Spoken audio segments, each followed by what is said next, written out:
Nathan, if needed, this would probably be the place we can have them sit. Maybe like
off the steps. We're gonna have you sit here instead. Go. Girls. All right. Go ahead.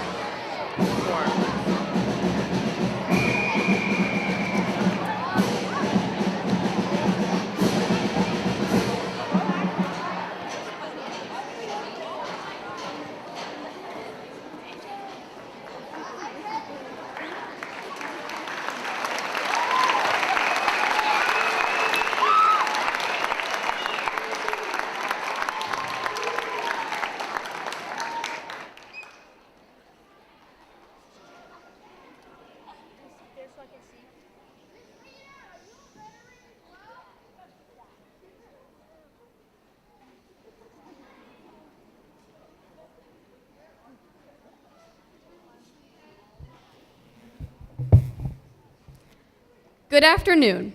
My name is Avery Kendrick, and I'm president of Student Council here at Churchville. I'm so glad that all of you could be here today, and I am truly honored to be speaking in front of you. First, I would like for us to give a round of applause to all of the veterans who took time out of their days to be here with us.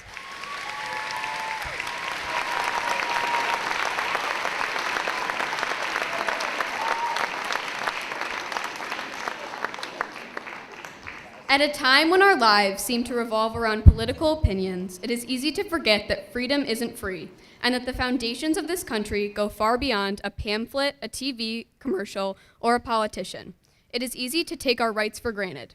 As Ralph Waldo Emerson once said, "It is the veteran, not the preacher, who has given us freedom of religion. It is the veteran, not the reporter, who has given us freedom of press. It is the veteran, not the poet, who has given us freedom of speech. It is the veteran, not the campus organizer, who has given us freedom to assemble. It is the veteran, not the lawyer, who has given us freedom to a fair trial. It is the veteran, not the politician, who has given us the right to vote." Today and every day, we cannot forget that exercising these rights wouldn't be possible without those who fight to protect them. The United States was founded as a nation of justice, liberty, and above all, freedom. Words cannot express our gratitude to the incredibly courageous people who have served our country, and no matter what, protected our rights and our freedoms. I would now like to introduce our principal, Mrs. Reeder.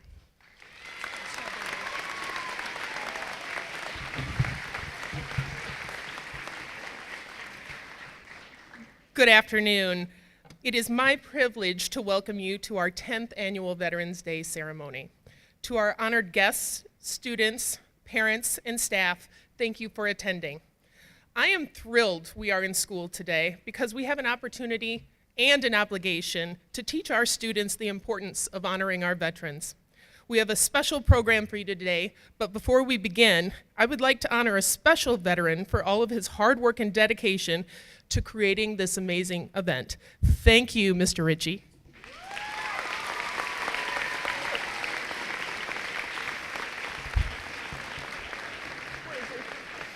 Oh, he's over there. He's hiding. He's in the corner hiding. At this time, we will have a moment of silence to honor all who have served or are currently serving this great country.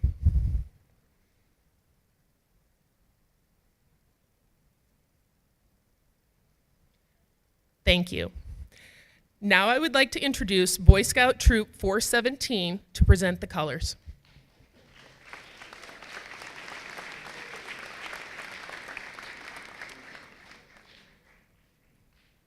Audience, please rise for the presentation of the colors.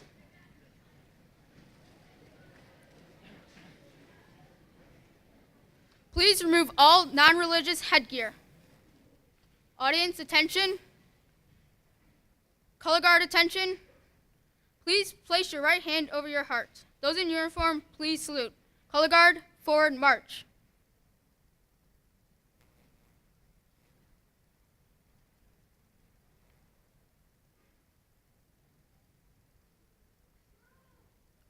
Color guard, halt. Color guard, prepare to post the colors. Color guard, post the colors. Will you please join me in the Pledge of Allegiance? I pledge allegiance to the flag of the United States of America and to the republic for which it stands, one nation, under God, indivisible, with liberty and justice for all. 2.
Color guard, return to ranks. Color guard, about face. Color guard, forward march.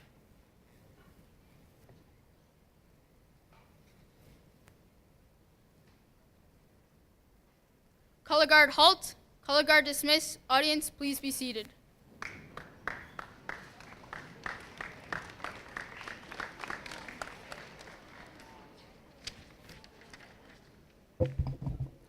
Good afternoon. My name is Nathan Thukudabiabu, and I am an 8th grader here at Churchville. Today, I will be sharing why I honor the American flag. I pledge allegiance to the flag of the United States of America and to the republic for which it stands, one nation, under God, indivisible, with liberty and justice for all. Every morning, we raise our hands to our souls and recount the words to the Pledge of Allegiance. As I speak those words, I look at the American flag with a feeling of pride and obligation. For me, those were not simply straightforward words. They were a guarantee of pledge to this nation to be a dependable subject to the land that has turned out to be a home to such a significant number of individuals and satisfied endless dreams. The American flag has one kind of significance to every last individual.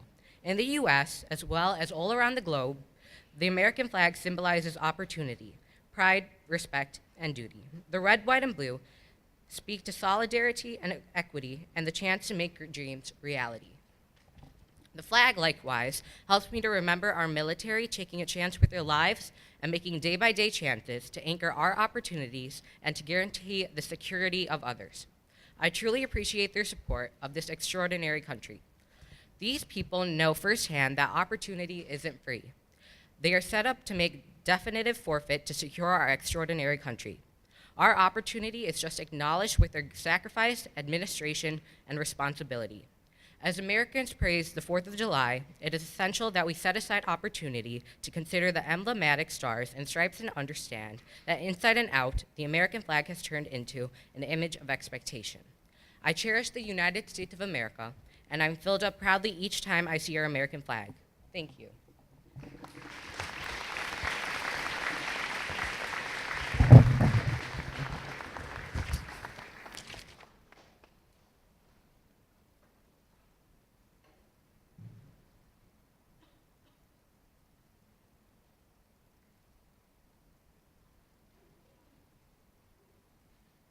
Hello, everyone. I'm Annabelle, and this is a story about my great-grandfather who was a veteran. On his second tour in Vietnam, my great-grandfather met with a woman who told him his future. My grandpa at the time didn't believe what she was saying about his kids, future grandkids, and future great-grandchildren. When things got rough during that tour, the thought of his family expanding kept him going. He wrote letters to each kid, to each grandkid, and to each great-grandkid, and mailed them to his wife back home. Within my letter, he introduced himself to me. He told me about hunting, foreign countries, and that he loved his family, me included. Lastly, he wrote that he loved fighting for his family. Although days were long and hard, if it guaranteed our safety, he loved it. My great-grandfather passed while serving, but his memory lives on through celebrations just like this, through all of his kids, grand and great-grand, and through the letters that give me hope, pride, and the same fighting spirit passed through generations. Thank you.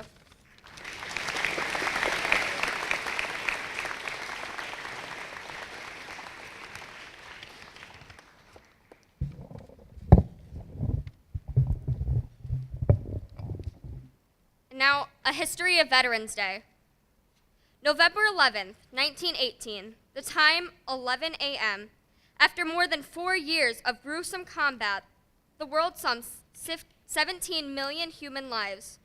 World War I had finally come to an end when armistice, or ceasefire, went into the effect at the 11th hour of the 11th day of the 11th month. The war to end all wars was over at last. 1 year later, in 1919, President Woodrow Wilson would declare November 11th Armistice Day to honor the end of the Great War. With the with the day officially becoming a federal holiday dedicated to the cause of world peace in 1938. Then in 1954, after U.S. involvement in yet another world war, as well as Korea, Congress decided to change the name from Armistice Day to Veterans Day to honor American veterans of all wars. What sets Veterans Day apart from its sister holiday, Memorial Day, and makes it so special is the fact that we are not only paying tribute to those who lost their lives in the service of their country, but giving a special thanks to the living veterans who have served their country honorably during war or peacetime. In social studies classes, we focus not only on the history and geography of our nation, but also learn to become future leaders, responsible citizens, and take pride in our nation. These civic responsibilities include participation in processes of government, defending one's country, serving the community, promoting the common good, as well as upholding democratic values such as freedom, equality, and justice. Veterans Day is a celebration of all these things. So today, we not only gathered to pay tribute to our veterans for all they have done and sacrificed for this great country of ours, but also hope to inspire future generations to follow your brave lead. We honor you for your service. On behalf of the entire Churchville community, I would simply just like to say, thank you. Thank you.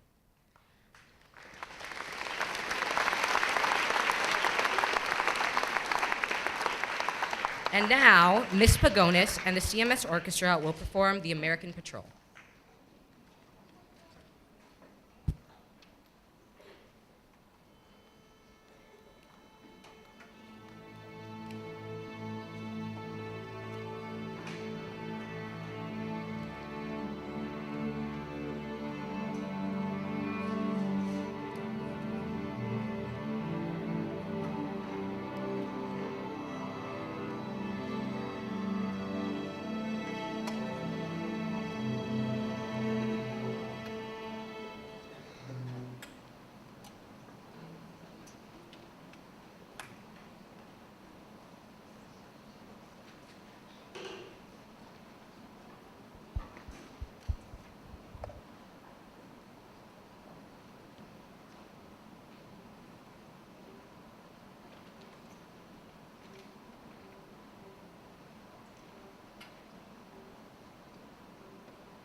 At this time, we'd like to welcome a couple of our veterans that have provided images that they'd like to share some stories with you. And if any other veteran would like to share a story, photos or not, please feel free to share with our students and our guests.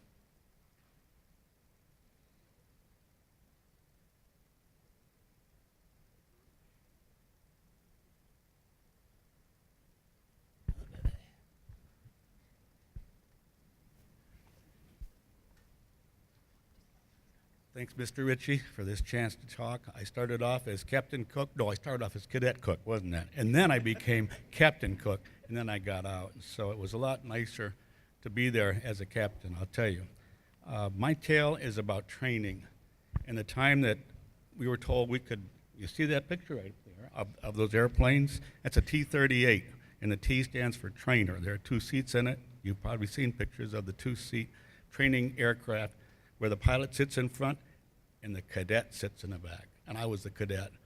You go in there, they teach you how to wear the flying suit, how to put on the helmet, how to communicate with a comm system, and how to breathe with the breathing system.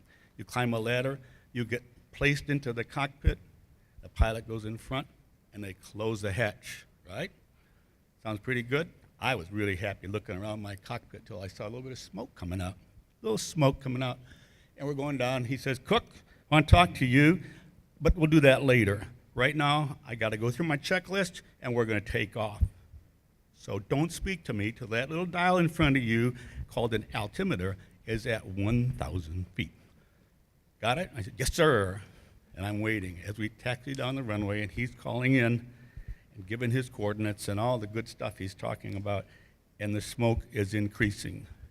And I look in front. He doesn't have any smoke. I have the smoke. And it's getting worse. And now we're out to the point, you know, from an airplane ride where the engines are up full, they're about to release the brake, and off you go.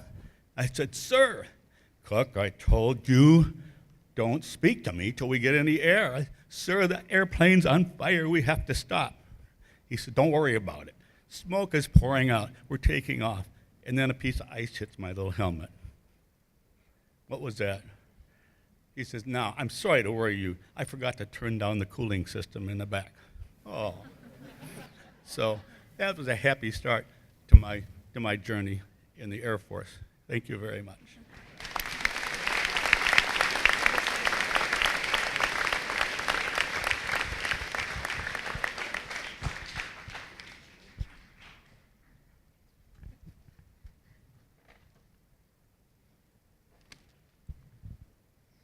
When Mr. Ritchie or my daughter contacted Mr. Ritchie, and I says, "Well, how long would you like to have us talk?"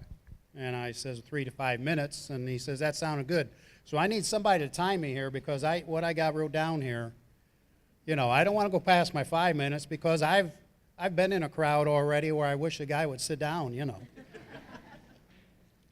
50 years ago, last October 3rd, 1968, started my journey to Vietnam. On the trip over, we flew to Anchorage, Alaska, and we sat there, waited and waited. Wasn't long, they says, "We're going to put you up in a hotel tonight because we're having plane trouble." Flying Tigers, I imagine some of our vets back here might have known about the Flying Tigers airline that took all our troops over there. Anyways, next morning we got up, started out, about an hour out we're flying, come across, says, "We're going to have to return." They dumped the fuel. We returned back to Anchorage. And I don't know how long it was, but eventually we left Anchorage and headed to Yokota, Japan. We got to Yokota, Japan, and we're sitting in the hangar there, and it's kind of a food area also, sitting there waiting and waiting. And then they come up and say, okay, announcement comes out and says, "We're going to have to put you up in the barracks tonight. We're having problems with the airplane. The tail is about ready to fall off." So here we are, headed to Vietnam, and we're having all these problems, and makes you wonder, what in the world are we going to get into when we get over in Vietnam? So we eventually left the next morning, went to Yokota, Japan, and landed there. As you can see, oh, I thought there was a picture up here. That's a 105 howitzer that I was on over in Vietnam, and we shot cover for the 1st of the 7th Air Cav. and we shot harassment rounds at night, and that would be about 50 rounds a night, 2 guns in a section, six guns in our battery. And whenever the infantry went out, we were on call. If they needed help, we were supposed to shoot for them. Our gun shot about 7 miles, but normally only shot maybe 3 to 5 as an average. And we never knew what we were shooting at. You get the question asked about, yeah, did you ever kill anybody? Did you ever shoot anybody? The artillery, we had rifles, but the people that we might have wounded or killed, we didn't know about out there helping the infantry. I guess I got more to say, but I think I'll just wrap it up and let the next guy come up.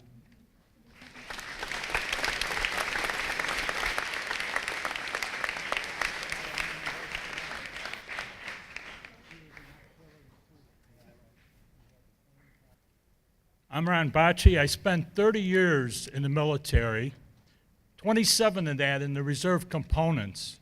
Only 3 years active, and then during my reserve duty, I went on a mobilization to Bosnia. So one of the pictures you see up there is me with a major, and he's active duty Army, and I was a reserve. It shows you how close the services have become in today's world. If you go way back, they looked at the reserves as somebody that, you know, shouldn't be brought into the picture. But they did, and that was during our Bosnia deployment. On the bottom of that slide, you see me as a battalion commander in front of 150 soldiers. Those are all reservists. They're your neighbors, and they're veterans just like the ones who go for 2 or 3 years. But they're in the reserve components, they have another job, and they have a family. They get mobilized. Right now, 37,000 reservists are on active duty. Since 9/11, 962,000 reservists were called out of their civilian life and sent somewhere, many of them into combat. So I think that on Veterans Day, we tend to forget that the reserve components are a big part of what our military is made of, and so I wanted to bring that to you. In Illinois alone, there's 25,000 people in the reserve components, and that includes Army, Navy, the National Guard, even the Coast Guard has a reserve components. A lot of us don't even think about that. The last thing I wanted to mention is the seriousness of being in the reserves. You might have seen it on the news lately. Major Brent Taylor, who was the mayor of North Ogden, Utah, and a major in the reserve components. He was in the National Guard, a military intelligence officer.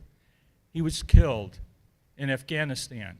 So the people in the reserves, those people down the street that you know, and you see them going on a weekend in their uniform, they're important, and we don't want to forget about them on Veterans Day. So thank you very much.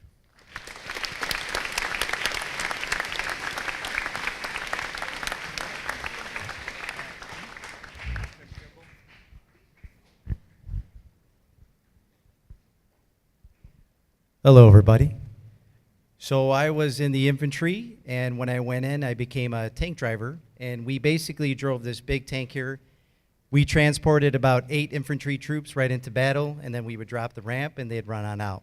So this type of tank carried a couple different rounds. We had a 25 millimeter armor-piercing rounds, so it could penetrate vehicles. And then there was the HE, which was high explosives, which were light grenades. And also we had a tow missile on the side so we could take down enemy tanks. One story I'll share with you is that when you're outranked, you're never right. And there was a time when we were doing a training mission. We had a type of laser gear material around the tank, and we were doing a mission against other tanks and seeing, you know, who could last the longest. And all I remember is my sergeant going, "Kimball, I said go left. We just got hit." And I'm like, "You said go right, I heard you." And he's like, "No, I said go left, you know, GD." And I'm like, "No, you said go right." And then next thing I know, he tells me to open up my hatch, and I'm just heated right now. And I'm like, "Oh, that's it. Finally, finally comes the day where this is gonna, happen, And I'm like, all right, come on, let's go. And I get out of the tank, and everyone's driving around. There's tanks flying everywhere. And he's like, get down and give me push-ups. And I was doing push-ups on the front of this tank while everyone was driving around. And later everyone's like, dude, what happened? Why were you doing, exercises during the middle of that drill? And I'm like, well, because I told the sergeant I was right, and you found out I wasn't. And up in that top right corner, you see that's my squad up there, and I'm in the middle of these guys here. Great group of people. Thank you for letting me share that story.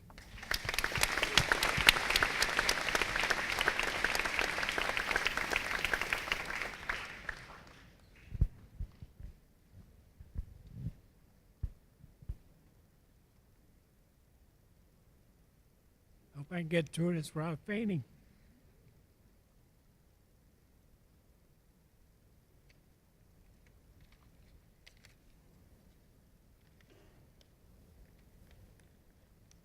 I have a short story to honor you. Two young sisters always dreamed of coming to America. This time they came when they left their village in Poland and boarded a ship bound for the United States. After a time, both sisters married two brothers who also came from Poland, and they raised large families. As the children were growing up, they were teaching their parents the English language, which success because it resulted in getting their citizenship papers to become Americans. That resulted in a big celebration. This time, move on. The children all grown up into adulthood, and they've cherished their parents for being role models, guiding them through the tough times in their lives. When World War II approached upon us, combined with these two mothers and fathers, we're very proud to have 10 sons serving in our country for the Armed Forces of America. God bless America.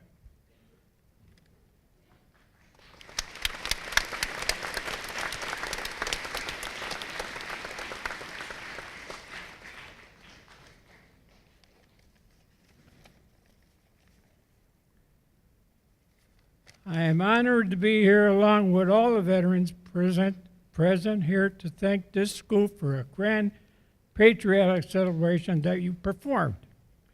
This giant task involves a great deal of time and effort to produce, and all veterans present appreciate your dedication. We want to thank the students, teachers, faculty, and the director for your honor to our service for our country. The school deserves recognition for all schools to follow your dedication presentation to veterans throughout our nation. Thank you very much. God bless America.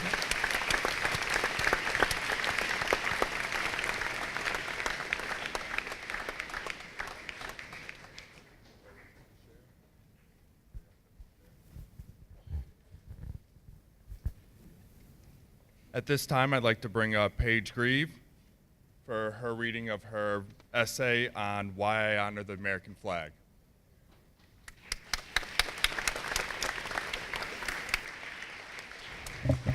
Hello, my name is Paige Grieve, and I'm an 8th grader at Churchville Middle School.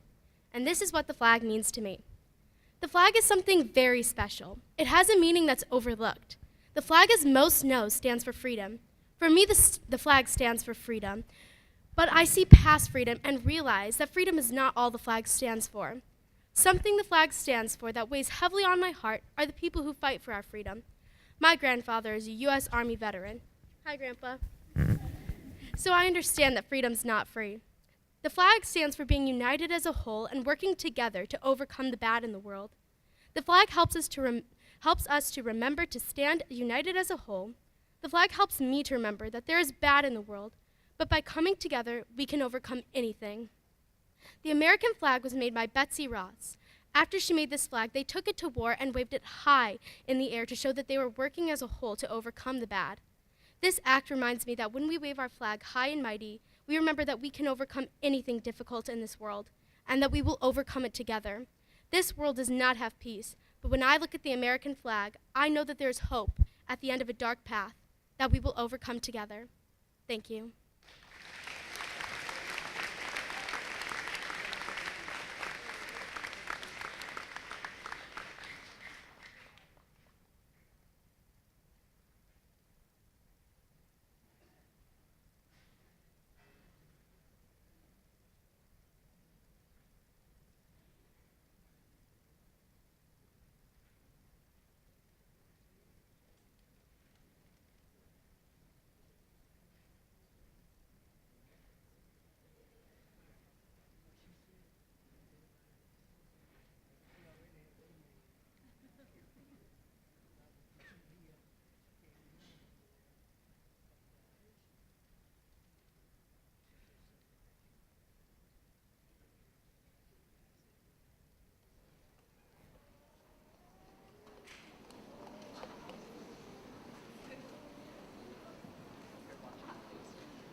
the special things we're able to do here at Churchville is offer our veterans a challenge coin with the unique logo of our school, as well as the insignia of the different branches of service.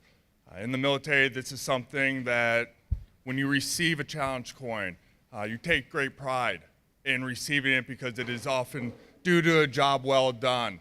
It's a way of showing that brotherhood between different units. It's a way of creating those relationships that you may not have another easier way to show that or take with you, but it's something that we can always keep and have as a momentum of people we've come across or those experiences that we've had while we've served. In a moment, the band is going to be playing Hero. Miss Reader is going to be announcing each of our veterans in their branch. They will stand up, and our student council will provide each of our veterans that are attending today with our unique challenge coin, which I'd like to acknowledge PTA for helping sponsor so that we could offer this once again to our veterans.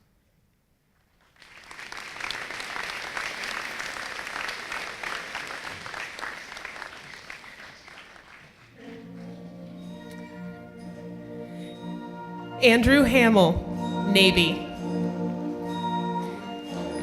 Michael Parr, Army. Bruce Cook, Air Force. Thomas Brooks, Marines. Ron Bocci, Army. Benjamin Racine, Air Force. Tom Racine, Navy. Tom Babiar, Army. John Morrell, Army. Bill Swinich, Army. Robert Bohr, Air Force. James Ludhart, Army. William Edenhofer, Army. William Peterson, Army. Matt Shoemaker, Army. Reed Beckel, Marines. Tim Kimball, Army. Rich Senderak, Air Force. Don Canfield, Army. Leonard Jackson, Air Force. Caroline Banks, Navy. William Zabreski, Army. Chester Wolodarski, Navy. Alvy Meadows, Navy. Richard Baum, Air Force. Jersom Carrera, Navy. George Amerio, Army. Don Ritchie, Air Force. Ryan Johnson, Army. Russ Cafario, Army. Bob Prine, Marines. Dick Brundage, Army. Ronald Cluck, Army. Michael Talene, Navy. Caroline Banks. No, you're good, thank you. You're extra special though. Joseph Barango, Army. James Kastner, Marines.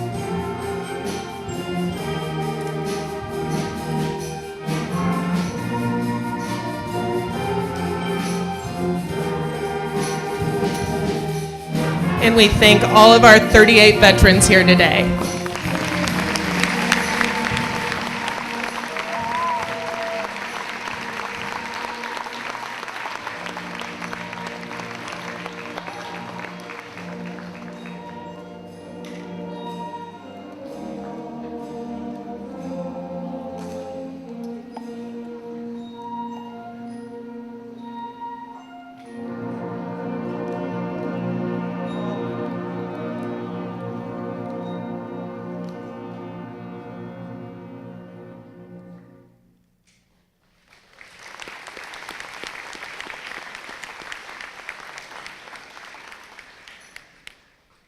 At this time, I am pleased to introduce Moki Tantoko, who is the Education and Programs Manager at the National Veterans Art Museum in Chicago.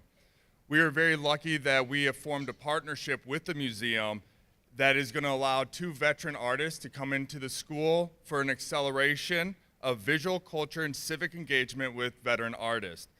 This acceleration will start at the end of this month, and we are very excited that we have been able to create this partnership. I'd like to bring up Ms. Tantoko to give details of the partnership.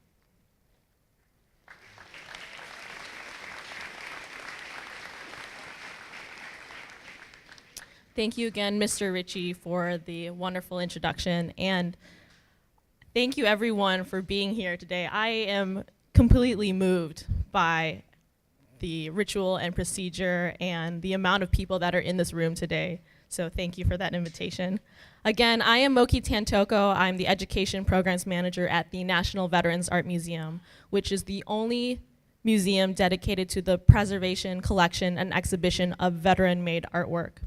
Our mission is to create a greater understanding of military experience and the veteran experience through exhibiting this work. And we have been around as a collection since 1996, and even previous to that, we were founded by a group of Vietnam veteran artists. One of the most well-known pieces in our museum, if you go back to the slide with some of those images, on the upper right corner is an installation called Above and Beyond. It is 58,307 replica dog tags for those killed in action in Vietnam, and this is in Chicago. It was created by the original group of Vietnam veterans from the museum, the Vietnam Veterans Art Group, and it's currently on display at the Harold Washington Library downtown. So this artwork is an example of the artwork that we're presenting to the public. Not only are we a space for sharing the veteran experience and preserving those stories to the veteran community and their military families, but also for civilians to sort of build that bridge of understanding what is it like and what does the veteran community come back with, and how do we as civilians support them to talk about that reintegration.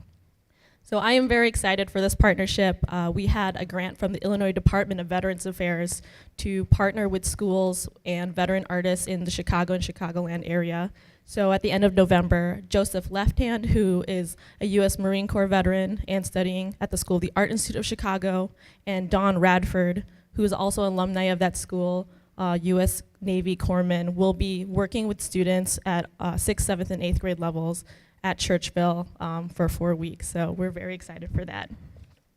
And so on behalf of the National Veterans Art Museum, thank you so much for having us be a part of this community. And thank you, Churchville, for putting on this amazing Veterans Assembly for the past 10 years. I'm so looking forward to the next 10 years of this as well. So thank you, everyone.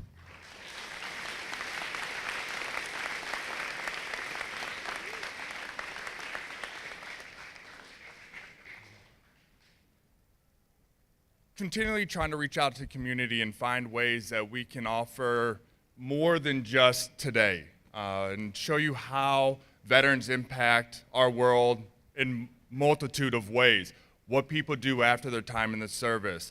We were lucky to be able to schedule an author visit next week. Mr. Trent Reedy will be joining us on November 14th, so this coming up Wednesday. He was born in Iowa, always loved telling stories.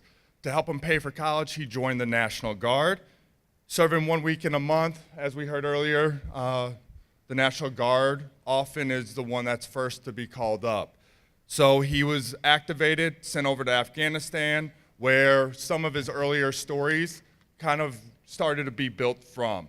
The current story that he's written and published is called Gamer Army. We have a trailer that we'd like to show to kind of promote a little bit of who's going to be coming and honor him, as well as our veterans that were able to join us today.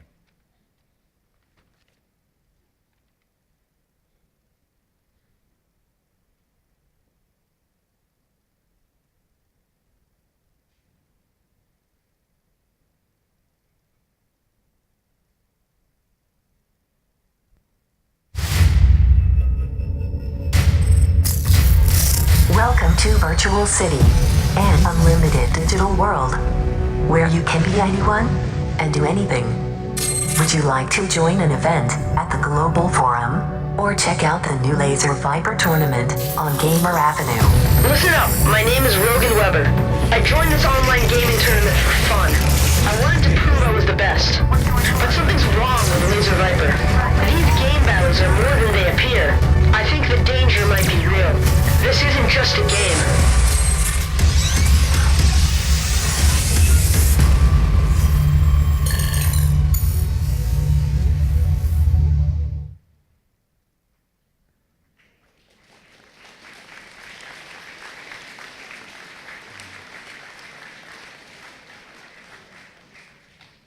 Each year we try to make this assembly, this ceremony, a little bit more special for our guests that are able to join us.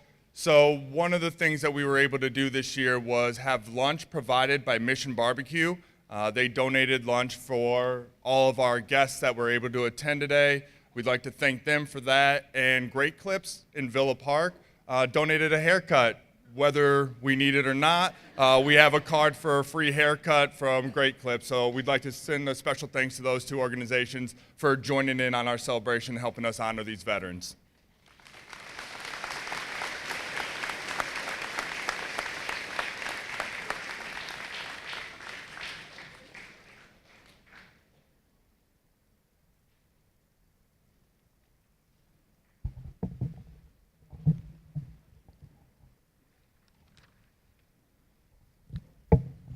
Good afternoon. Hi. Hi, my name is Michelle Martinez. It is an honor to talk to you. Why do I honor the American flag? I honor the American flag to thank all the people who have served for our country and to acknowledge how our country is free and full of bravery. We are allowed to have our own beliefs, like have the freedom to practice any religion, have education in ways people in other countries cannot afford to have. The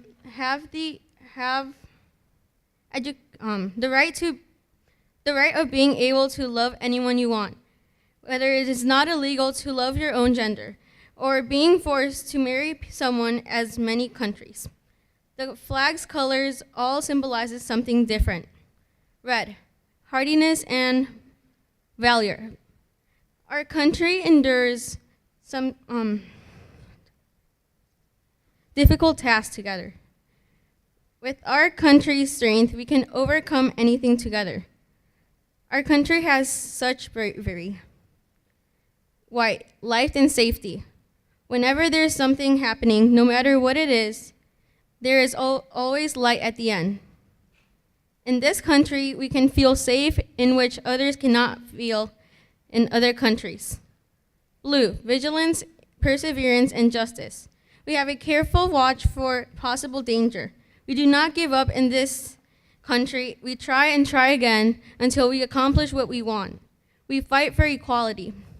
As a young girl, I really thank everyone who has fought with their lives in many countries just to protect us. When I think of people who have served in this country, I think about the fact that they left their families, the people they love the most, in order to protect us. They risked their lives just to keep everyone safe. We must appreciate every single person who has given us the opportunity to be free. Without anyone fighting for us, what would our lives be like? Would we have the same rights we have now? Without army, soldiers, and more, it would have a huge impact to our country.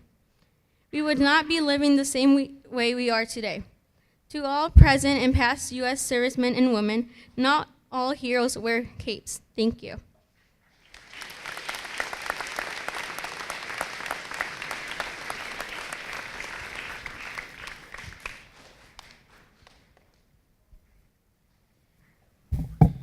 At this time, I'd like to introduce Mr. Rich Wacker.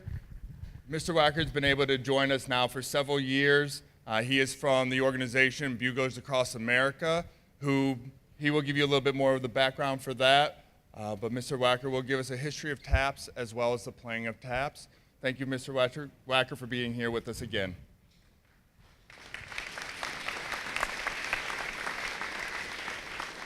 Good afternoon. Buglers Across America was formed by Thomas Day many years ago, and the purpose of us is to try to get a live taps player at every funeral for the veterans throughout the country.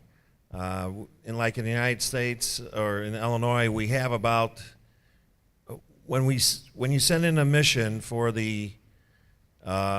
to come out and play, it goes out to about 150 to 200 members who are trumpet players in the area to come to play, and we pick and go to play taps at the cemetery. While the Army comes, Navy, Air Force, they'll fold the flag, we'll do the taps playing. We support them, and it's very good. Instead of having a ceremonial trumpet that most military have nowadays, it's live. So we do chirp or chip sometimes, but we do it from our hearts. Every year I come here and I do this. It's actually a poem written by John Mitchum for John Wayne to do on his album back in 1968. And it's about taps. It's the closest to the true history of taps and how it came to be. So here it is. It was July in Virginia. The scent of the dogwood and the laurel lay heavy on the land, while the burgeoning fruit of the peach and the apple marked the full sway of summer.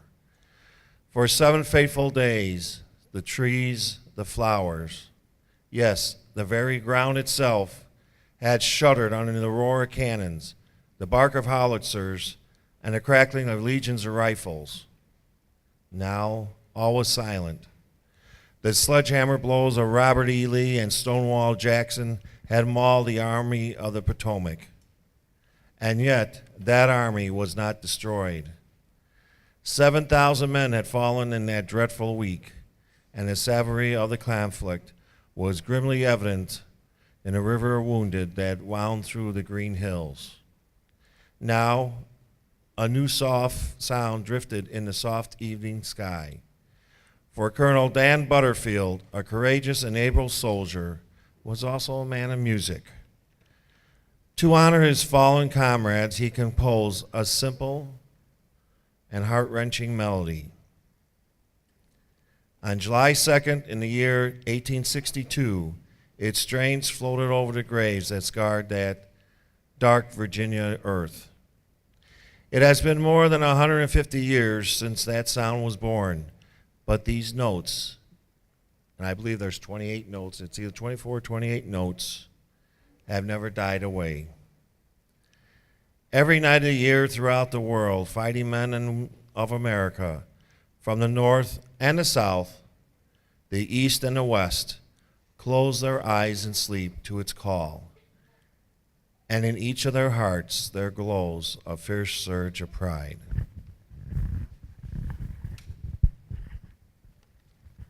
As I render taps, if you're able to stand, please stand and either hand salute across your heart or hand.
Thank you very much.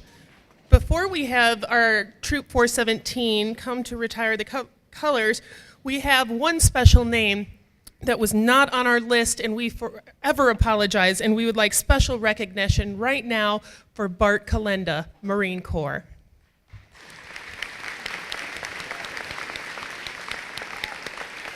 Thank you so much for being here. And now we'll Boy Scout Troop 417 retire the colors.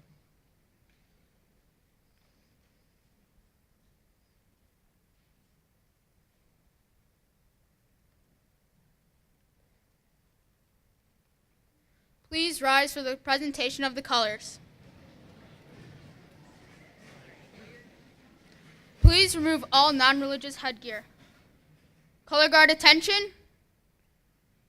Color guard forward march. Please place your right hand over your heart.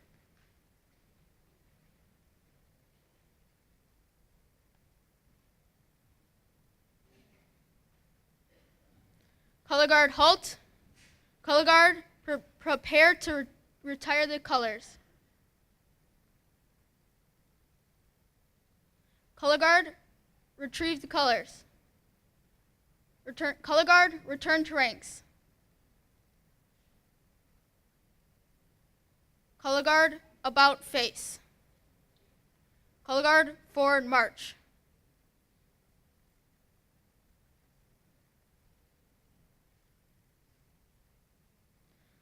Color guard halt.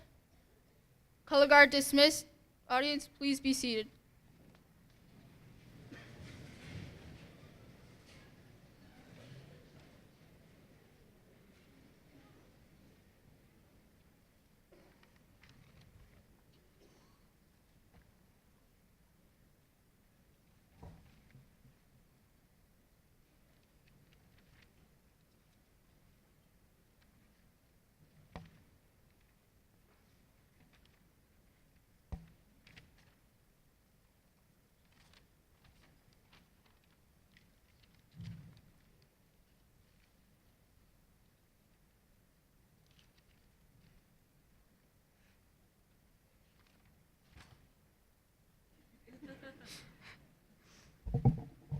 Hello again. The Veterans Day Assembly is an event that Churchville looks forward to every year. Our school started it as a way for the Churchville community to celebrate and honor veterans, and we have influenced other schools to hold Veterans Day assemblies as well. Therefore, this day is very special and memorable to us, and year after year, it leaves people feeling inspired and proud. I would like to thank the band, orchestra, and choir for providing beautiful patriotic music for us to enjoy. I would like to thank Student Council, and especially Mrs. Algram and Mr. Peterson, for volunteering their time and effort toward this occasion, both inside and outside of school. I thank Mrs. Reeder and Mr. Cunningham for their support in making all of this possible. I also give my thanks to Mr. Ritchie for his endless, wholehearted dedication and devotion to this powerful ceremony. Finally, on behalf of everyone involved in this assembly, we thank the veterans who graciously chose to be here with us today. Your optimistic outlooks, despite the severely challenging obstacles that you have faced, are truly moving. The amount that you have risked for your country and for all of us deserves our eternal gratitude. Thank you.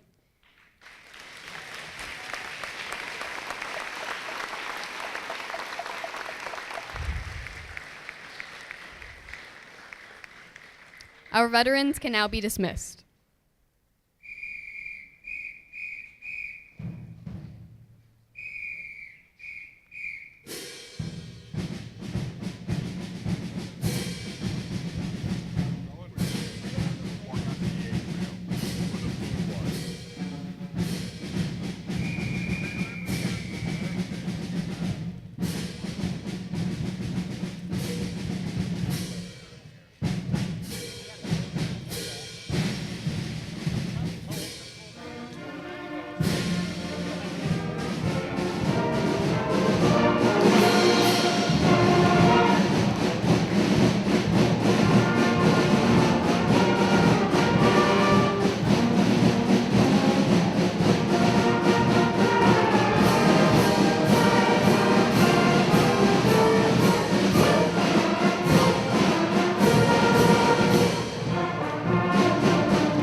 will be going back to homeroom.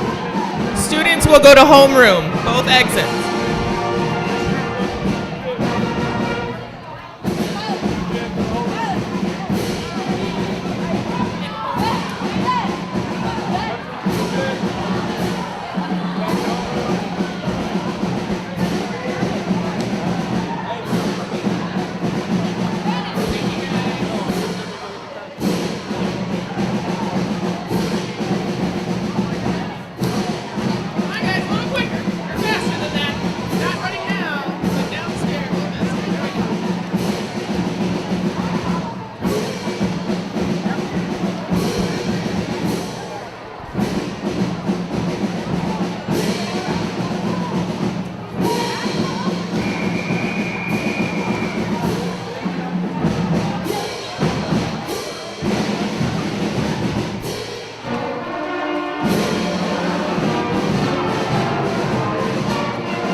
For coming. Thank you.